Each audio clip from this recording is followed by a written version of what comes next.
哇，这里倒了一颗，推倒了。这里也倒了一颗，这里也倒了一颗。昨天那风真厉害。昨天呢，我们家呢又是狂风又是暴雨的，把我们的竹林的竹子吹倒了很多。今天我们来看看啊，现在一进竹林呢，里面那倒了很多。你看这一颗也是倒了，这一颗也倒了。然后呢，这边呢倒了很多，啊，这些都是倒了。啊，这一颗也倒了，这倒了2颗、3颗，上面还倒了很多。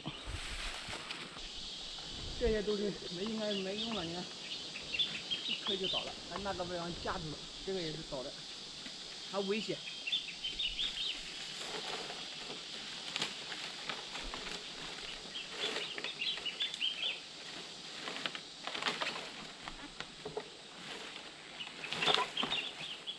这上面呢也倒了不少，而且那边也倒了多。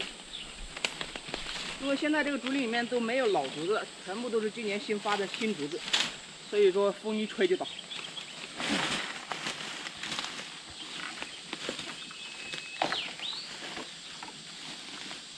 哎，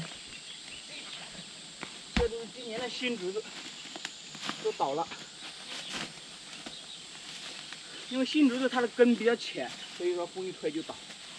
之前呢，我们在这个竹林里面呢，都是密密麻麻的竹子，多特别多。后来呢，3、4块钱一颗，不是卖给那个收竹子了嘛？他就是2000块钱把它全部包了，所以说他把那个老竹子全部砍完了，现在只剩新竹子了。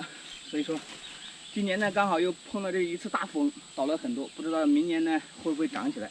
估计呢，倒了应该有50、60颗吧。这50、60颗呢是一点用没有了，因为今年是嫩竹子，它是很脆的、很软的，所以说一点没什么用，只能当柴火烧了。